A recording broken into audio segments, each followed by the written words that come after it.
What's up, guys? Your boy, 22K13. Gonna talk about 10 ways Money in the Bank 2015 changed WWE future.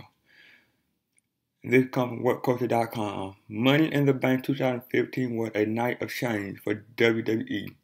The creative team used the event to start a range of new angles, with the key summer period now underway and SummerSlam around the corner. The Money in the Bank show has traditionally served as a catalyst for swings in WWE fortune, with the Money in the Bank briefcase victory being a career changer for the majority of victorious superstars. Beyond the Money in the Bank matches, the show also had a rich history of fantastic singles matches. For example, CM Punk and John Cena epic title match in 2011. This year kept that tradition alive. Kevin Owens vs. John Cena 2 was one of the best matches of this year, with big move after big move and a compelling chemistry that whipped the loud crowd into a frenzy. The WWE title ladder match was a fulfilling narrative, and the Money in the Bank ladder match was a crash and burn stunt show that fans have come to expect. The way it all went down and had company-changing implications. The future landscape is very different to how fans might have imagined it just a week ago. Some fans will feel more optimistic about the new vision for the future, while others may be less pleased with the following forcing change.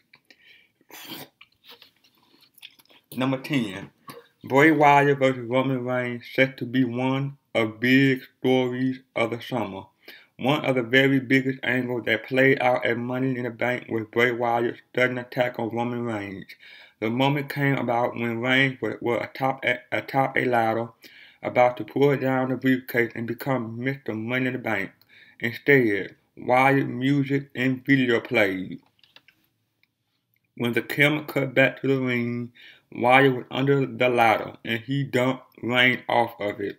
A Sister Abigail was then thrown in for good measure. A huge angle like this is indicative of a multi-month feud. The bout at Battleground is confirmed, but it's also pretty bankable that they'll be facing each other at SummerSlam. It could even stretch as long as Night of Champions. While the matches will be good from an in-ring perspective, it is also a feud that is littered with problems. You could see that at Money in the Bank, with the crowd booing Reigns and cheering Bray action. The other problem is that it's all too obvious. This is an upper mid-card name to help give Reigns something hot away from the title during the summer. The inevitability of Reigns being victorious is predictable. Plus, they only just did this match on Raw a couple of weeks ago with Roman winning clean. It is arguably a bad change to both Bray and Roman trajectory. Number 9. Dean Ambrose is a new Daniel Bryan. Although Dean Ambrose failed to win the WWE title, his admirable performance against Seth Rollins in the WWE title ladder match was a sort of moral victory. He is over as the 2015 version of Daniel Bryan, the nearly man who is all the more beloved for his being held back from the big victory. Wearing jeans and a vest, he's the everyman performer that is always going to be a hot fan favorite. That bodes well for the long term. Just like Bryan a few years back, or even Mick Foley in the 90s, this type of performer always gets their day eventually, and it usually means so much more after the struggle. Ambrose's popularity isn't going to go away, and that will eventually result in him rising to the top. You can 100% bank on him as a future WWE champion at some point. That is maybe further concerning for Daniel Bryan as he's losing ground to a younger man who is essentially in the spot that he used to own. Number 8. Kevin Owens is going to be a major part of WWE main event scene. When a guy can look that fantastic in defeat, it is a sign of something special. And Kevin Owens, WWE has found their new CM Punk. He puts on excellent matches, getting himself more over, win or lose. To put on two Match of the Year contenders in the space of 2 weeks is a stunning achievement. Although the loss to John Cena does indicate that WWE sees a ceiling for Owens, the way it went down means that they simply can't deny the NXT star a continued major push. The performance will have earned him a place at the forefront of Vince McMahon's mind. The future really is promising, with a WWE title contendership probable within a year. Number 7, the rubber match, Owens-Cena 3. The ending of Cena vs. Owens 2 was deliberately designed to allow for a rubber match. Both men had one clean win apiece, meaning that a third match will decide the feud. The fact that Owens smashed Cena in the aftermath and gestured with the U.S. title is proof that the third match could be coming soon. The U.S. title will presumably be on the line, given that Owens picked it up and looked at it.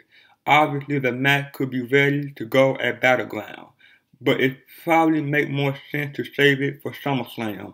The first two matches were so good that the third and final act deserves the biggest stage possible. WWE caught magic with this feud, and whenever the rubber match happens, it is going to be a bankable attraction. Number 6, surprising new tag team champions. The future of WWE definitely changed in relation to the tag team titles, with the babyface primetime player going over the New Day for the belt. This change of direction is possibly stemming from the injury to Tyson Kidd.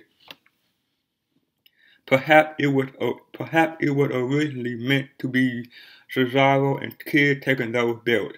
Instead, we had primetime players winning the belt out of the blue in a clean, short match. It was surprising as the New Day had finally found their form at a heel stable. What could be going on is a change to simply keep the New Day fresh, with the idea of them winning the belt back at the next show or SummerSlam. There's certainly more upside to New Day as champ in the long run. Number 5, female performers starting to get improved opportunity. The Nikki Bella vs. Paige match was proof that WWE are responsive to the Guild Divas a chance call.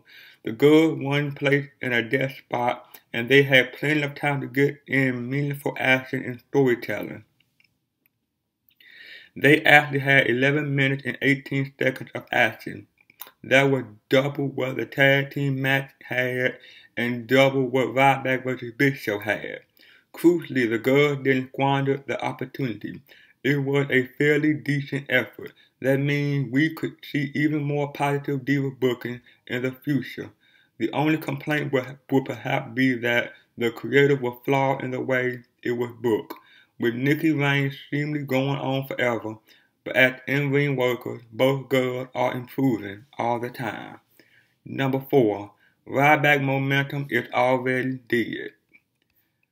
When Ryback won the Intercontinental title at Elimination Chamber, the future really was looking bright for him. As an upper mid-card babyface champion, it appeared as if he could finally capitalize on the popularity that is surrounding his character. But Money in the Bank ruined that bright future, all because WWE booked a match that was always going to be a catastrophe. Big Show vs. Ryback was as bad as you imagine it to be. Even worse, it ended on a DQ, with Miz attacking Big Show. At just 5 minutes and 28 seconds, it was a complete and utter dud. The future plan is to now book Ryback vs. Big Show vs. The Miz, but it really doesn't matter. The initial optimism for Ryback IC run is over. Number 3, the show built for Seth Rollins vs. Triple H is already underway.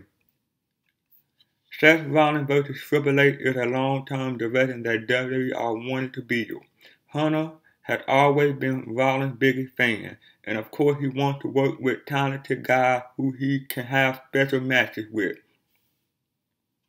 It'll happen, although it could still be some way away, but the foreshadowing has already started. including an excellent segment in which Hunter cut a huge motivational speech to Seth ahead of the WWE title match. In the aftermath of Rollins retaining, Hunter then came out and posed with his guy. It is also notable that Rollins hit Hunter's pedigree on Ambrose, a move which he has been adopting quite a bit recently.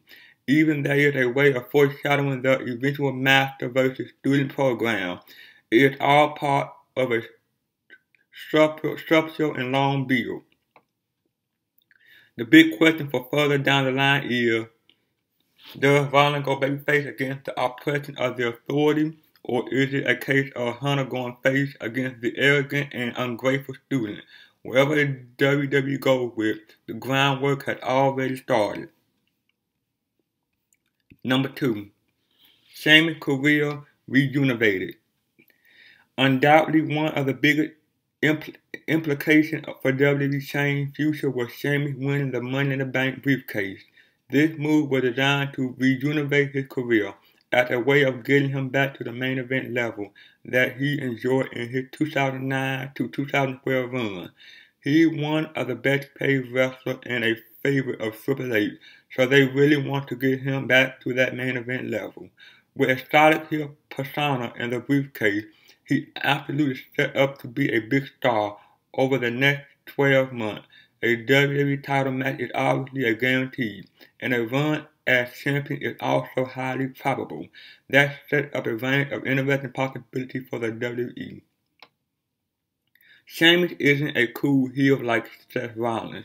Instead, he's genuinely hated. That means any babyface going up against him is likely to be that much hotter. WWE could be on to something with the Irishman return to prominence. And number 1, Lesnar vs. Rollins is on.